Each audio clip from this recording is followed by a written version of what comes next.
Welcome to exclusive Touching Podcast. Please don't forget to like, subscribe, and turn on post notification because it will mean the whole world to me. Now let's get right into the story. Brace yourself. Ngozi stood at the mansion gates, clutching a worn travel bag with a broken zipper and a letter of assignment from the domestic agency. Her heart pounded beneath her faded Ankara blouse, her eyes darting around the opulent compound.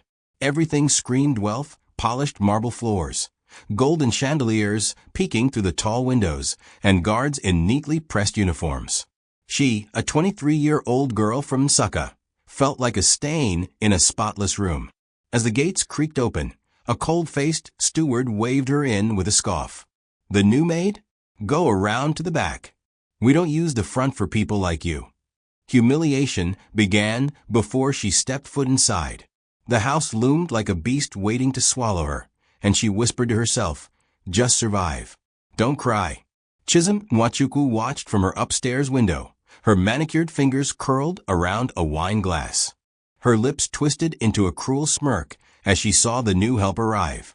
"Another village girl sent to eat my leftover crumbs," she muttered. Dressed in a silk robe, hair perfectly laid, she exuded entitlement and quiet rage. She had grown up believing the entire mansion was her birthright, her father's wealth, her mother's legacy, her kingdom. But lately her father, Chief Damien Nwachukwu, had grown distant, reserved, especially after his stroke. The arrival of a new maid was just another chance to remind someone of their place. Within the hour, she made sure Ngozi's presence was announced to everyone with a mocking introduction. "Meet our newest refugee project. Let's hope she knows how to scrub toilets without crying." Uloma Nwachukwu, the real puppet master of the mansion, looked Ngozi up and down like inspecting rotten vegetables. Her face was expressionless, but her words carried venom. "You are here to work. Not to be seen, not to be heard, and never, ever to be familiar." She ordered the cook to assign Ngozi the worst chores: latrine scrubbing, gutter clearing, and midnight water fetching. Ngozi nodded in silence, folding her arms tightly over her chest, determined not to break. She had no idea the woman barking orders at her was the reason her real life, the life of luxury, safety, and love, had been stolen from her 23 years ago. The storeroom stank of mothballs and forgotten memories. It wasn't a room, it was a prison. Ngozi's mattress lay flat on the concrete floor, flanked by buckets, broken brooms, and insect-ridden bags of expired rice. Her pillow was a rolled-up wrapper she brought from the village, the same one her foster mother had given her before she died. Tears ran silently down her cheeks as she sat curled up, knees to chest, the same position she used to sleep in back in the orphanage. For a moment, she whispered her favorite hymn, trying to lull herself into sleep. But sleep wouldn't come. Only memories. Being passed from one home to another. Being told she was found abandoned at a church gate. Being told love wasn't for girls like her. Meanwhile, the mansion glittered with lights and laughter. Chisholm threw one of her rich kids of Legos parties in the courtyard, filled with influencers, brand ambassadors, and men with loud shoes and louder egos. Music thumped through the walls. Ngozi was ordered to serve drinks, wearing a borrowed blouse 2 sizes too big and rubber slippers that flapped against her feet. The moment she stepped into the party, murmurs began. "Who allowed a beggar in here?" one guest laughed. "Her slippers look like they've been to war," another added. Chisholm watched with glee as her guests mocked Ngozi. She intentionally handed her a tray with 10 glasses of expensive wine and told her, "Don't trip. Your village blood might not understand balance." Ngozi's hands trembled, but she didn't drop a glass. Not until a guest intentionally bumped her elbow and the wine splashed onto a guest's clothes. There was a collective gasp. Chisholm stood, slow and dramatic, walking over with her heels clicking like judgment. She leaned in and whispered in Ngozi's ear, "Clean it. With your hands. Or go back to the gutter you came from." Ngozi bent, wiping the wine off expensive heels as guests filmed with their phones, giggling. She did not cry, not in public, but when she returned to the storeroom, she broke. She cried into her wrapper until her body shook from the sobs. But even in that pain, she whispered again, "Just survive. Don't cry in front of them. The sun barely rose before the shouting began. "My Chanel perfume. It's missing. One of you thieves must have taken it." Chisholm screamed from her bedroom balcony like a mad queen. She stormed down barefoot, her nightgown flowing, pointing fingers at every maid. "Check their lockers, check their bags. That bottle cost 300,000. Ngozi stood quietly in the hallway, unaware she was already the target. Uloma descended the staircase slowly, her eyes already narrowed at Ngozi like a hawk. "You. Search her first," she said with cold finality. Ngozi's mouth opened, but no words came out. Within minutes, the head cook and a guard dragged her storeroom open. They ransacked her only bag. Of course, they found nothing. But Chisholm wasn't ready to let her escape. She suddenly screamed, "There! Under the mattress!" Everyone turned. There was a bottle there, but it was an empty, locally made perfume. Still, the accusation stuck like blood. She must have sold it or thrown it away to avoid getting caught. Chisholm yelled, "A girl like this? She's been eyeing my things since day one." Before Ngozi could defend herself, Uloma stepped forward and slapped her hard across the face. The sound echoed through the hallway. "Trash like you deserves to be buried, not sheltered." Uloma spat, her eyes blazing. Chief Damien, sitting in his wheelchair near the hallway, heard the commotion. He rolled forward slowly. His eyes locked on Ngozi, red-faced, stunned, trembling, and something inside him stirred. Her face, her lips, her expression. There was something eerily familiar. He said nothing. He simply stared. And in that silence, something shifted. Ngozi noticed him staring and quickly bowed, tears swelling in her eyes. He did not blink. He did not look away. But he said nothing. Only later, alone in his room, he whispered to himself, "That face. Why does she look like Maeda?" The night air was heavy with silence. Most of the household had gone to bed after a chaotic day of false accusations and tension. Ngozi remained awake, her legs sore from all the standing, her cheek still burning from Uloma's slap. She tiptoed quietly past a long hallway to return a basin she had used earlier when she heard a sharp, pained groan echoing from Chief Damien's room. The nurse on duty had apparently left to pick medication, leaving the old man alone in distress. His voice, though weak, pleaded, "Is anyone there?" Without thinking, Ngozi rushed in.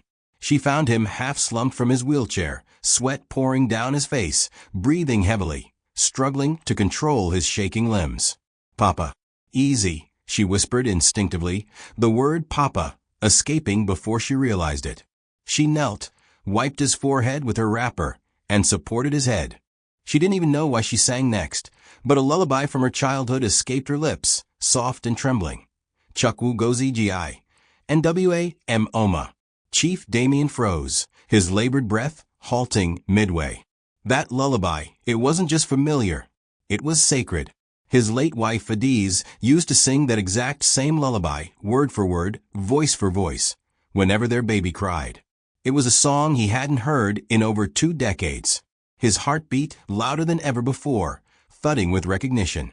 He turned slowly to face Ngozi, staring at her eyes now, eyes shaped exactly like Adi's. His fingers trembled not just from illness, but from something deeper. Where did you learn that song?" he asked, voice raspy. Ngozi, stunned, replied, "I don't know. The old woman who raised me sang it sometimes. She said her own grandmother passed it down." She smiled faintly. "It just comforts me when I'm sad." Chief Damien reached for her hand, but stopped midway, overwhelmed with emotion. Something was not right. Something was hidden. That moment planted a seed of suspicion in his heart, a mystery tied to the young woman who everyone treated like dirt, but who had soothed him like only his blood ever could. Unseen by either of them, Mr. Dyke, the family lawyer, had been passing through the corridor and saw the entire scene unfold. He paused, watching how the sick billionaire looked at the maid like she was a ghost from the past. Mr. Dyke had served the Nwachukwu family for over 30 years and had watched Damien slowly lose his trust in those around him, especially after his wife's mysterious death and their child's reported death during childbirth. That lullaby. He hadn't heard it since the funeral. He didn't believe in coincidences, especially not in mansions like this, where secrets were buried in the polished marble. He quietly took out his phone and snapped a photo of Ngozi holding the old man's hand. Something about her had to be investigated. Mr. Dyke began his own quiet inquiry, unaware that he had just started unraveling a 2-decade-old betrayal. The next morning, the mansion buzzed with its usual rhythm: arrogance in the front yard, suffering in the servants' quarters. But something had changed in Chief Damien. He requested to see the new girl again. The nurse hesitated. "You mean Ngozi?" she asked, confused. "Yes," the old man said firmly. "I want her to feed me this morning." Everyone in the household froze when they heard it. Chisholm nearly dropped her tea. "Feed you? That thing," she spat, disgusted. But the old man wouldn't budge. When Ngozi entered the room with a tray of pap and akara, her hands shook. "Relax," the billionaire said softly. "Sit. Feed me slowly." She obeyed, her eyes watching his fragile face for signs of pain. He stared at her the entire time, absorbing every feature, every mannerism. At one point, she wiped the corner of his mouth with care, and he placed his hand on hers. "What's your full name?" he asked. "Ngozi," she whispered. "Ngozi, just Ngozi." In the corridor, Chisholm watched with a bubbling pot of jealousy boiling in her chest. For years, her father had ignored her. Now this rat from nowhere was being treated like royalty. She stormed off, heels slamming the tiles, already plotting a new humiliation. Yuloma, on the other hand, was still and tense. Something in her gut shifted when she saw Damien's attention lingering on Ngozi. She hadn't felt that fear in years, not since the day she bribed the doctor to hand her the dead child and disappear the truth. "It's happening," she whispered to herself. "That stupid girl is starting to unlock something." She knew it was only a matter of time before the past would come knocking. Yuloma called Chisholm to her private sitting room and warned her, "Keep that girl out of his sight. Mock her. Beat her. Just make sure she leaves this house before anyone digs up anything." Ngozi, meanwhile, began to notice the small shifts. The guards no longer barked at her. The cook gave her extra soup. Even the younger maid who once stole her soap now smiled at her. But she didn't let it get to her head.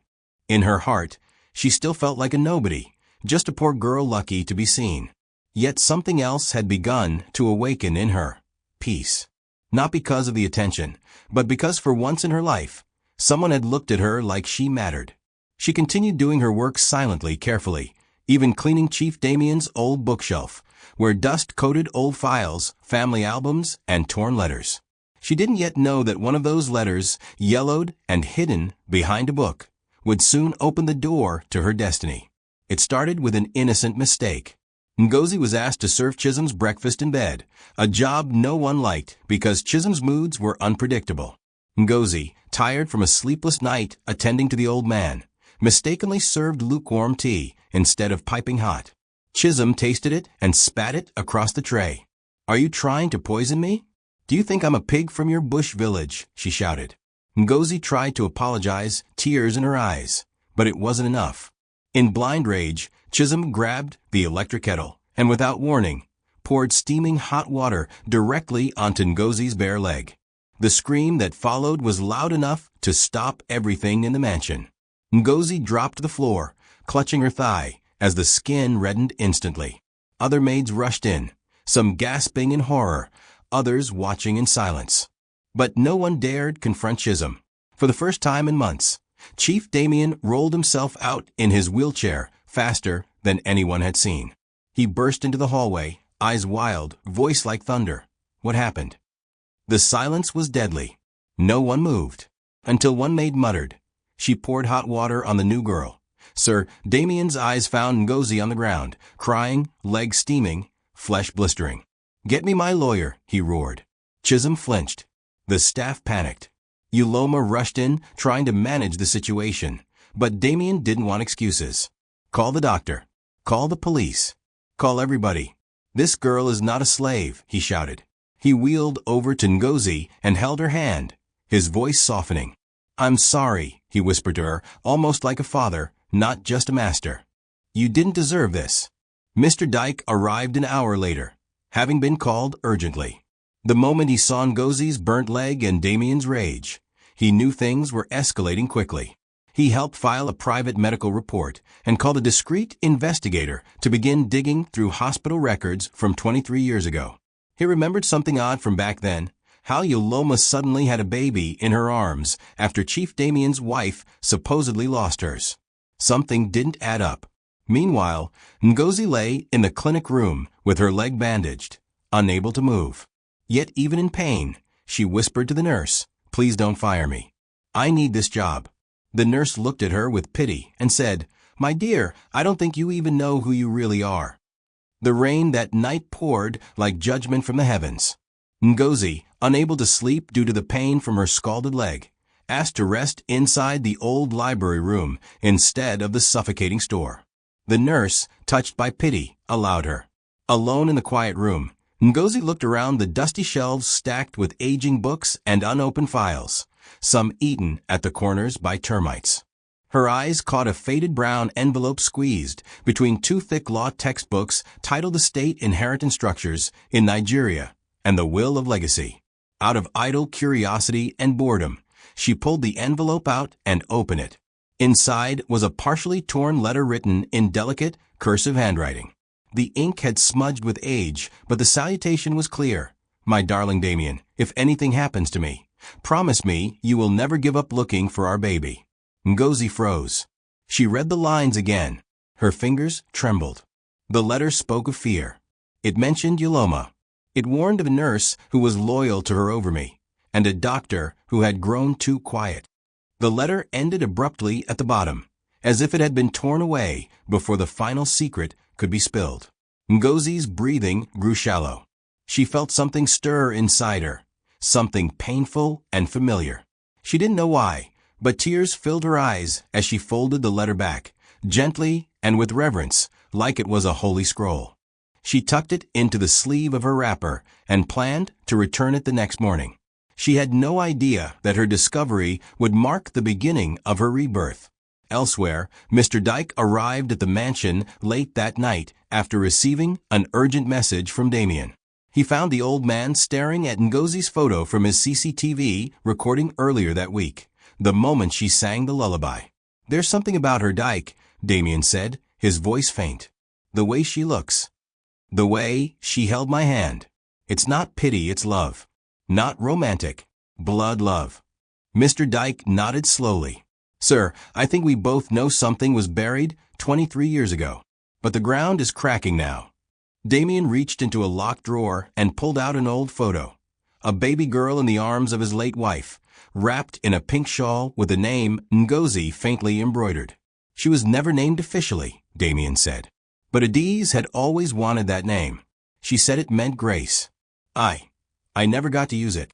Dyke's eyes widened. "Sir, that might not be a coincidence." Mr. Dyke wasted no time.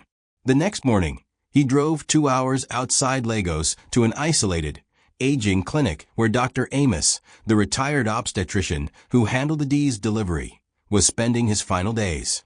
The old man, now 76, looked frail and worn, his memory scattered, but Dyke knew what to ask. After some resistance and small talk, the moment Dyke mentioned Yoloma Nwachukwu and the phrase baby swap, Dr. Amos's eyes filled with tears. His fingers trembled as he clutched the edge of his chair. "I knew this day would come," he whispered. "I'm sorry. I was a coward." He then confessed that the night Adiz died, she had given birth to a healthy baby girl.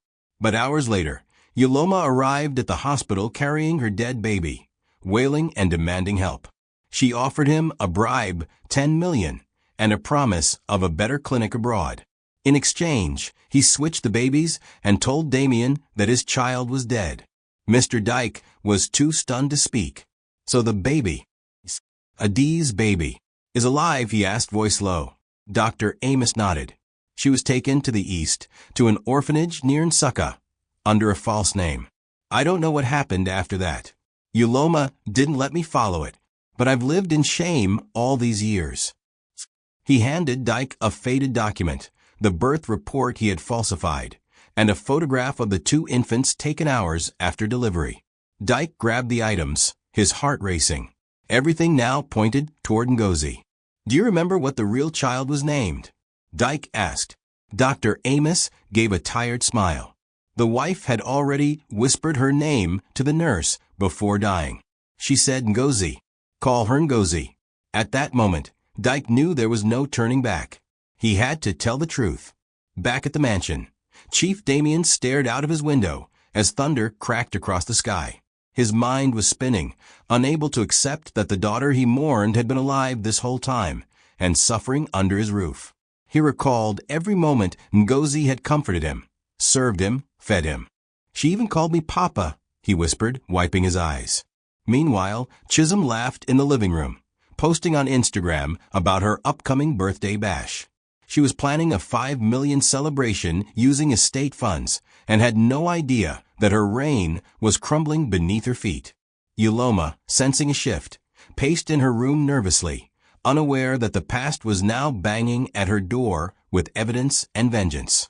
Mr. Dyke returned to the mansion the following morning with a sense of urgency wrapped in silence. He greeted no one, walked directly to Chief Damien's study, and laid the documents on the table. "Sir, she's yours," he said. "There's no doubt in my mind." Damien opened the envelope with shaky fingers, his eyes scanning the faded birth report, the photo, and finally, the truth. "Ngozi is my daughter." His voice cracked. "And I let them turn her into a maid." Dyke nodded slowly. "She doesn't know yet. I didn't want to tell her until we confirm everything." Damien, now deeply emotional, requested something few could have anticipated: a DNA test, without Ngozi's knowledge. "Let it be undeniable," he said. "No room for doubt." His blood and a hair strand from Ngozi, collected discreetly from her scarf, were sent to the lab the same day. While the lab processed the samples, the mansion hummed with silent tension. Damien requested Ngozi's presence more frequently now, asking her to read to him, sit beside him, and talk about her past. "Do you remember anything about your real parents?" he asked one evening. Ngozi shook her head. "Just one thing. An anklet. My foster mother said I had a gold anklet with a single N on it when she took me in, but it got stolen when I was 9. Damien's heart sank. He remembered that anklet. It was a gift from Adiz, customized for their baby, before her delivery. The N stood for Ngozi. He nodded slowly. "That anklet meant you were loved." Ngozi smiled shyly, not understanding the full weight of his words. Outside the room, Chisholm eavesdropped again, her stomach turning. Something wasn't right. Why was her father giving this nobody so much attention? 3 days later, the DNA results arrived. Mr. Dyke opened the envelope with trembling hands. The test was conclusive. Ngozi Nwachukwu, 99.99% biological daughter of Chief Damien Nwachukwu. The evidence was airtight. Tears rolled down Damien's face as he held the paper to his chest. "She is mine," he whispered. "My daughter is alive." And they made her wash toilets. That night, Damien called Dyke back and gave him strict instructions. "Change the will. Strip Chisholm of everything. Prepare to announce Ngozi as my sole heir. But not yet. I want them to feel secure. Let them laugh. And then freeze when the truth is read." The game had changed. The hunted was now the rightful queen. But she didn't even know it yet. Yoloma paced her room like a caged lioness. Her palms were sweaty, her mind racing. Something had shifted, and she could feel it. Chief Damien was no longer bitter and withdrawn. He was engaging. He was asking for her. That girl. That maid. The one with the burnt leg and calm eyes. The girl he once ignored now sat by his bedside, laughing softly. Yoloma had spent over 2 decades maintaining the lie that Chisholm was his biological daughter. She had buried her conscience under luxury, built her legacy on deceit. But now the girl she threw into the gutters of life was unknowingly crawling back into the throne Yoloma stole.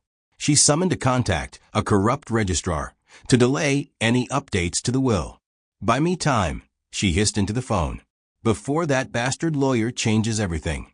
Chisholm, on the other hand, was less calculating and more impulsive.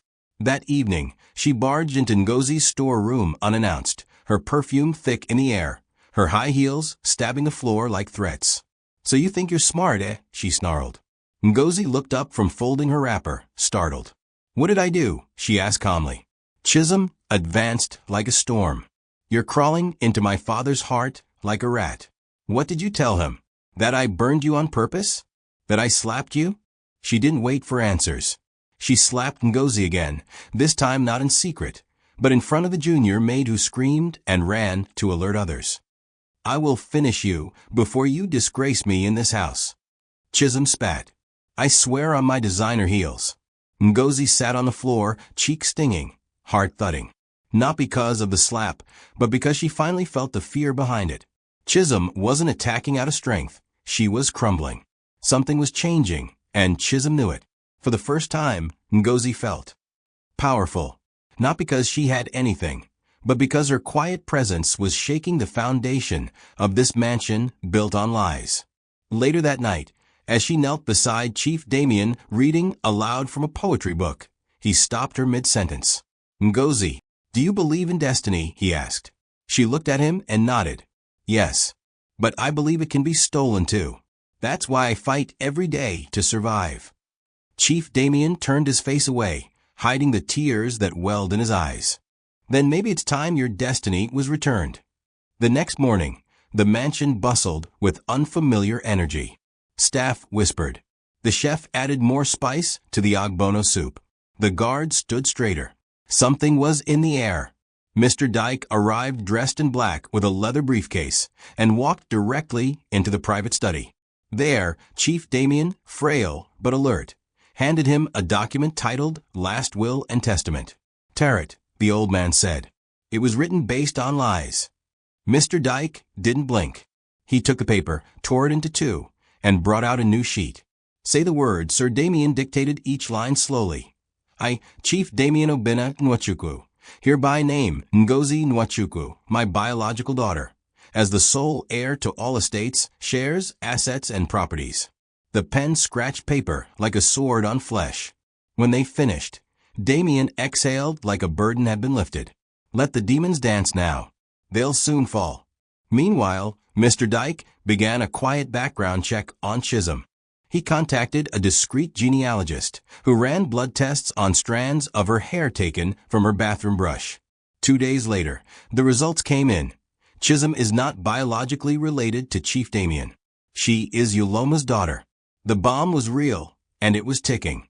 Mr. Dyke printed the results and sealed them in a confidential envelope, marking them for disclosure during the will reading. He also notified the family trustees, locked Damien's bank accounts from unauthorized withdrawals, and transferred all power of attorney to Damien's private account. The walls around Chisholm and Yuloma were quietly closing in, but they were still dancing in the living room like queens. Ignorance, for now, was their last luxury. Back in the mansion, the staff began noticing Mr. Dyke's closeness to Ngozi. They whispered behind her back, speculating that perhaps she had seduced the lawyer, or that she was being favored for some unknown reason. But Ngozi paid them no mind. She was more concerned about Chief Damien, who had started coughing blood during the night. She stayed by his side, cleaning him, holding his hand. "Don't leave yet, Papa," she whispered. "Don't leave me now that I'm starting to feel seen." Damien smiled weakly. "You call me Papa now. It feels right." Unknown to Ngozi, her entire life was being rewritten in ink and blood, and soon the world that had mocked her for being a maid would kneel before her as the true daughter of the house.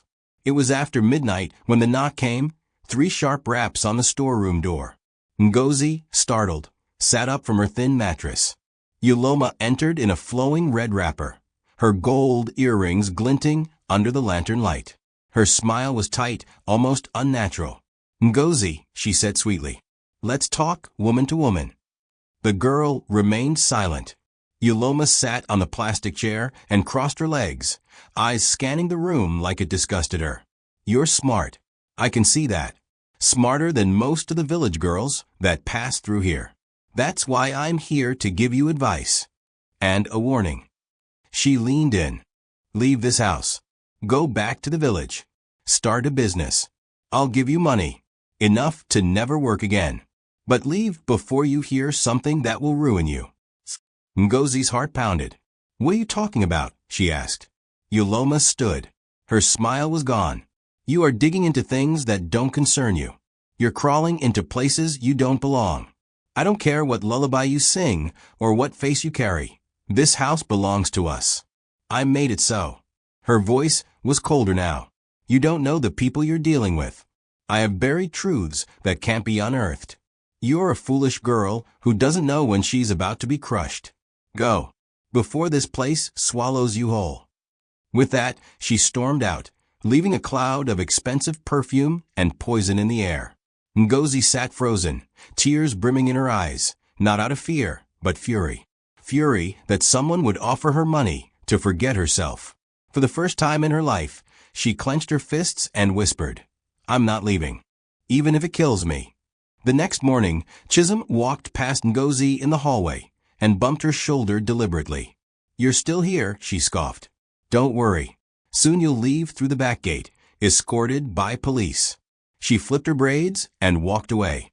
Ngozi didn't respond. She had seen enough betrayal to last a lifetime. She walked quietly to Chief Damien's room and found him half asleep, struggling to breathe.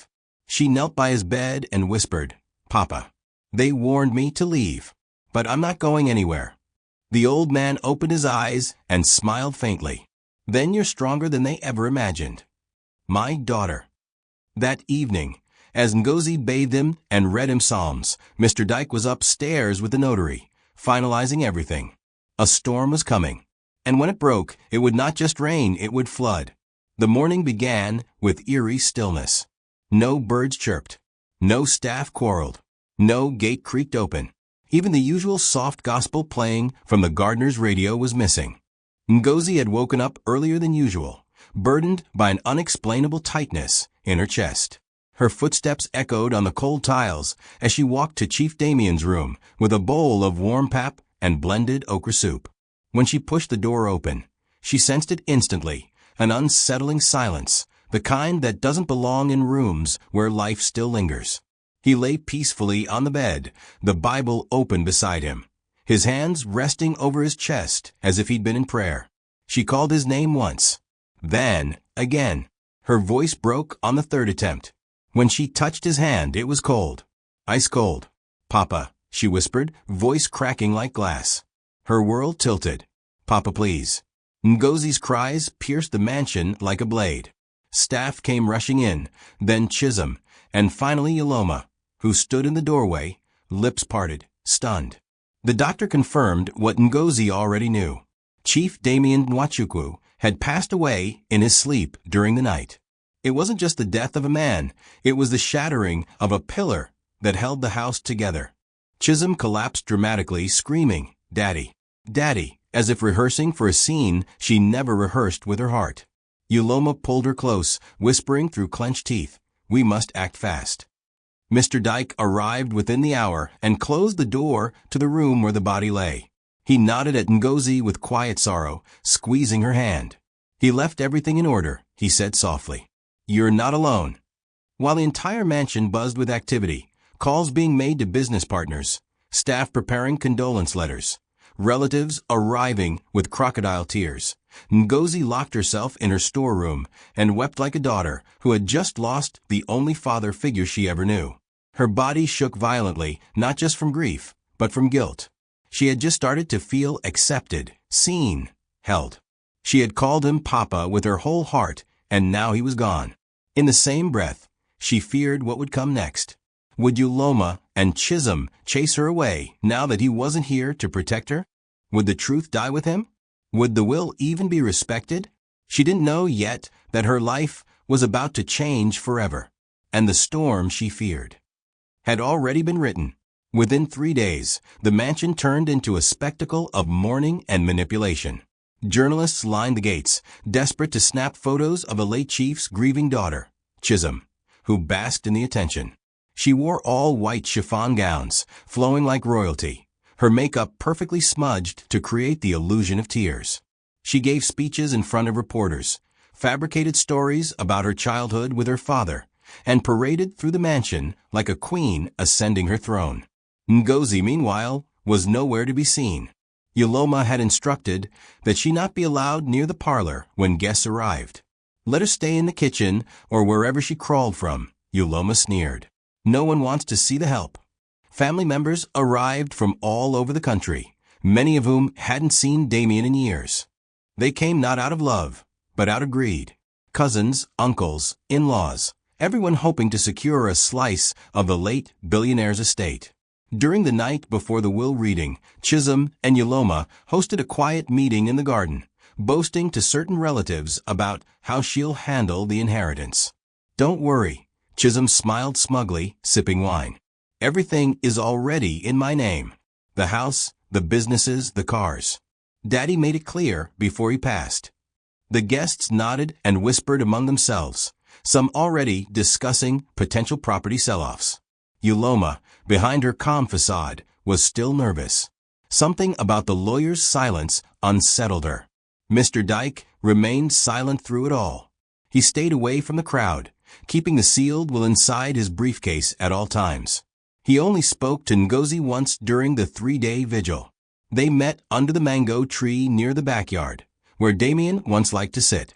He loved you, you know, Dyke said softly, and he made sure you would never be treated like a maid again. Ngozi nodded, her face pale from grief, her body worn from fear.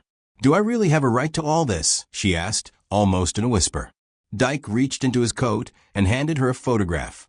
A baby swaddled in pink, an anklet with the letter N dangling from her foot. You don't have to fight for what is already yours, he replied. Let the will speak for you. The grand parlor was filled to the brim. High-ranking business associates, distant cousins, household staff, reporters, lawyers, and vultures dressed as well-wishers. Chisholm sat at the center of the front row in a custom-made ivory dress, legs crossed, pretending to dab at non-existent tears. Yuloma sat beside her, stiff as stone. At exactly noon, Mr. Dyke entered the room, dressed in black native attire, briefcase in hand, and a neutral expression. He stood before the room like a judge before a verdict and cleared his throat. Ladies and gentlemen, thank you for being here to honor the life of Chief Damien Nwachukwu. By his instruction, I will now read his final will and testament, unchanged, sealed, and legally binding. The room quieted. Chisholm smiled inwardly, already planning how she'd react dramatically once her name was mentioned. Yuloma squeezed her daughter's hand under the table. Mr. Dyke opened the envelope, pulled out the document, and began. I, Chief Damien Obinna Nwachukwu, being of sound mind, do hereby declare this to be my final will. The legal introductions continued until the room collectively leaned forward in anticipation of the heir's name. To my one and only biological daughter, Ngozi Nwachukwu. Silence. Then confusion. Some guests murmured. Others sat frozen. Ngozi. Chisholm's face drained of all color. What? Yuloma's hands began to tremble. There must be a mistake. But Mr. Dyke wasn't done. He continued, I leave all my assets, including this house, my estate properties, my bank accounts, shares in Nwachukwu Group of Companies, and all vehicles, to her. She is the sole heir confirmed by DNA, and the daughter of my late wife, Adiz. The room erupted. Someone gasped. Another dropped their glass. Chisholm stood up violently. No, that girl is a maid. A nobody. My father would never. But Mr. Dyke raised a hand. Please sit. I have documents to confirm her identity, including medical records, photographs, and the signed statement from Dr. Amos, who performed the delivery. Yuloma fainted. Chisholm staggered backward, disoriented, humiliated in front of everyone she had bragged to. Meanwhile, the double doors slowly opened. Ngozi entered, dressed in simple white lace, barefoot, her face calm. She didn't speak. She didn't need to. The will had spoken, and the whole house had just been turned upside down. The silence that followed the will reading wasn't peace. It was shock clothed in disbelief.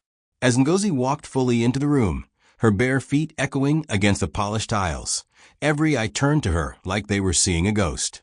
Her presence pierced the air like thunder after lightning. This was the same girl they once mocked for smelling like kerosene, for wearing torn wrappers, for eating leftover beans behind the kitchen. Now, she was the rightful heir. Her steps were unsure, yet graceful. Not arrogant, but calm. Not boastful, but firm. She didn't even glance at Chisholm, who looked like she was about to vomit. Uloma had been helped into a chair, her lips pale, her pride shattered. The guests murmured. Some whispered prayers. Others checked their phones, silently deleting their past cruel tweets or fake condolences meant for Chisholm. Ngozi stood beside Mr. Dyke as he concluded the will reading. The air grew thicker. Staff members began kneeling one after another, not out of fear, but shame. The gateman who once refused her water bowed low. The cook who used to slap her for eating meat now begged with tears.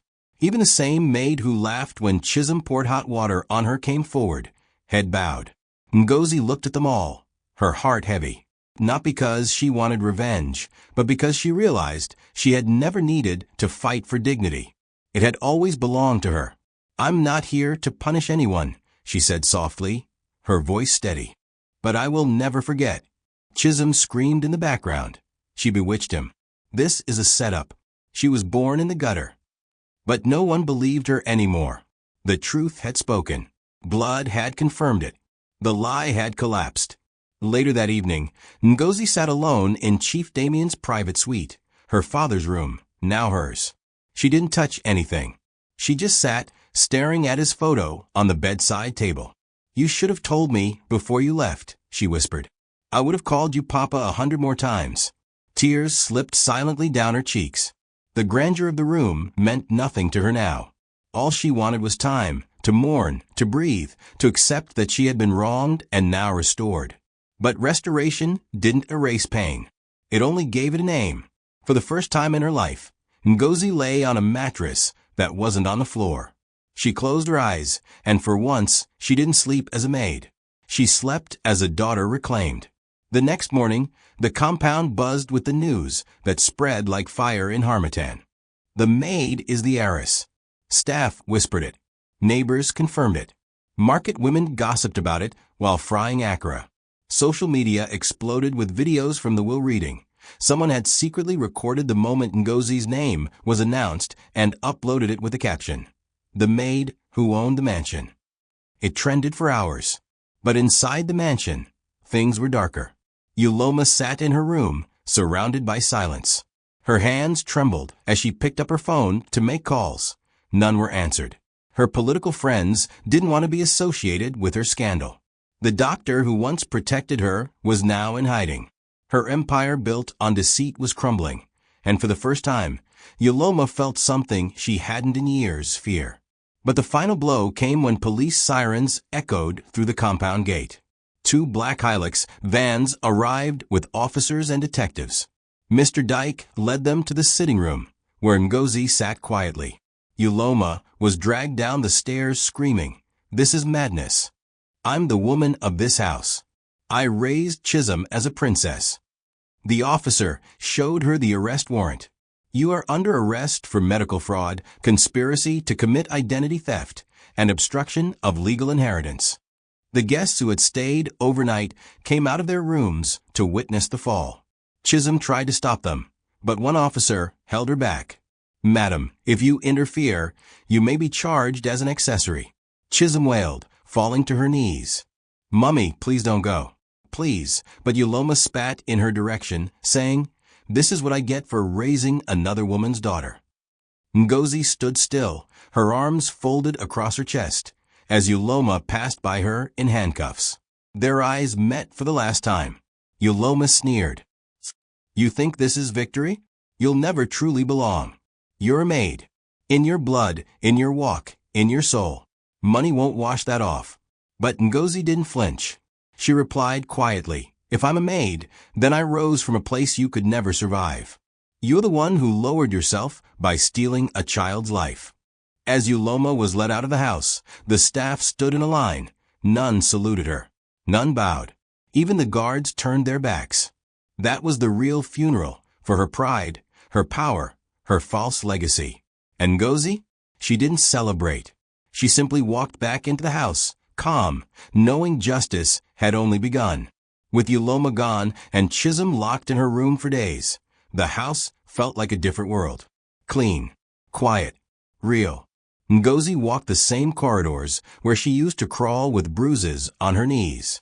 She stood in the same kitchen where she once washed piles of dishes until her fingers bled. But now, when she entered a room, people stood. They greeted her with good morning, Ma. Some did it out of fear. Others did it with genuine remorse. But Ngozi didn't let it get to her head. She remained the same, humble, quiet, observant. But she never forgot. She called a private meeting with the household staff. The same guards, cooks, and cleaners who had mocked her stood nervously, awaiting their fate.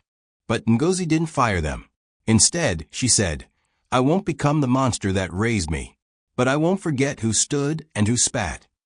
She promoted 2 maids, the youngest, Ada, who once secretly gave her yam during hunger, and Chioma, the oldest cleaner, who once whispered, Be strong, my child, when she was crying in the corridor. She made them supervisors. Not because of loyalty, she said, but because of kindness. It's the rarest currency in a house full of gold. She also reinstated the kitchen boy who was once fired for covering up when Chisholm broke a wine bottle, and blamed it on Ngozi. As for the ones who mocked her relentlessly and slapped her for fun, she didn't punish them. But she let them go. Go find a house where you can laugh at another human being's pain, she said calmly. But it won't be here. Some wept. Some begged. But she stayed firm. She wasn't bitter. She was balanced. Later that evening, Ngozi took one final walk through the servants' quarters. The same corridor where she slept on cold floors. She placed her hand on the walls. Goodbye, she whispered, not just to the room, but to the version of herself that lived there. She had cried in that space, prayed in that space, nearly died in that space. But now, she was leaving it not with a crown on her head, but with peace in her heart. She instructed that the storeroom be converted into a staff lounge, with books, a soft bed, and a proper fan. No one should live in darkness here again, she said. And when she stepped into the main house, the gates of her destiny truly opened, not with noise, not with drama, but with a quiet strength that even gold couldn't imitate. 3 months passed, and the once chaotic Nwachukwu estate had transformed into a quiet haven of restoration. Gone were the reckless parties, the shouting matches, and the superficial charity events that served as vanity projects. Ngozi, now officially known as Miss Ngozi Nwachukwu, had taken the reins, not just of the household, but of a Nwachukwu group of companies. With the help of Mr. Dyke and a trusted board member her father once mentored, she began auditing all branches. Embezzlers were fired. Fake suppliers were blacklisted. She restructured finances, brought in fresh talent, and ensured salaries were increased for junior workers who had long suffered in silence.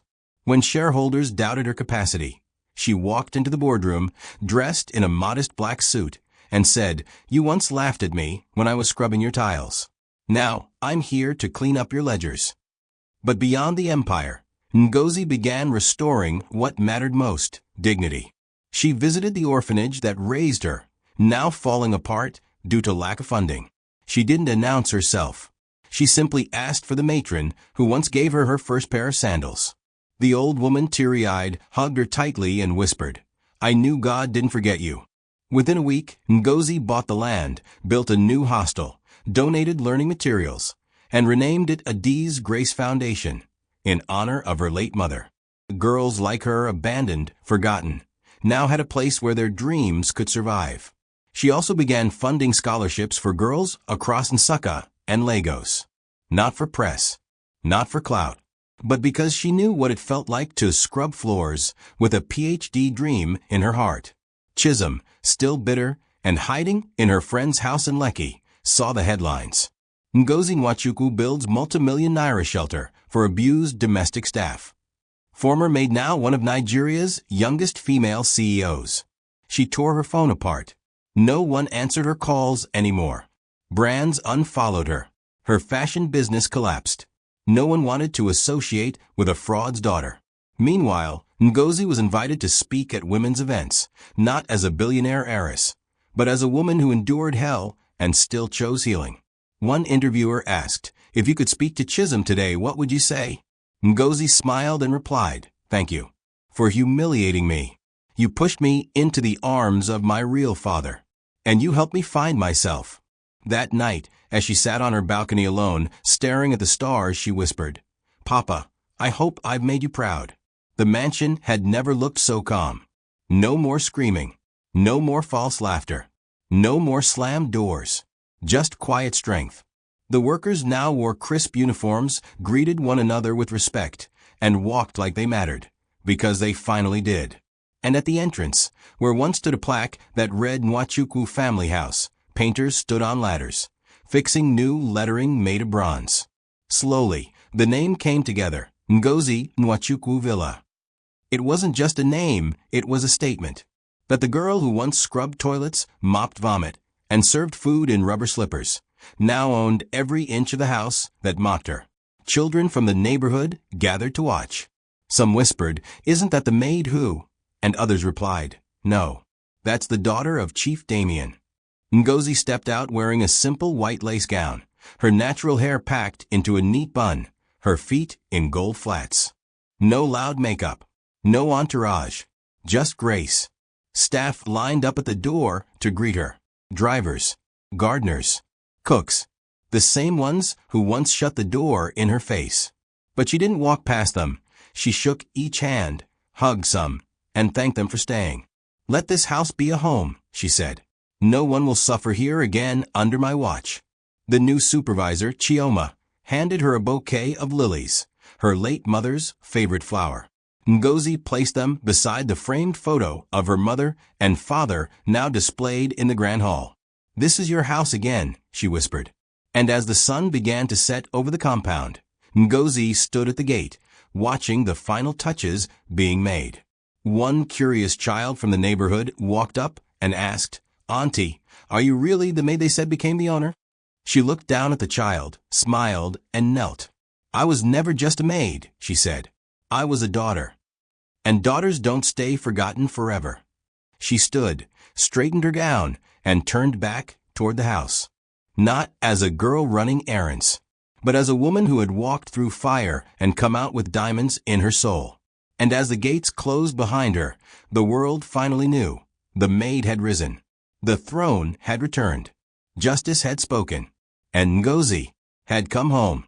Thank you for watching this video. What did you learn from this story? Drop it in the comments. Please make sure you like, comment, and subscribe to my YouTube channel Touching Podcast for more.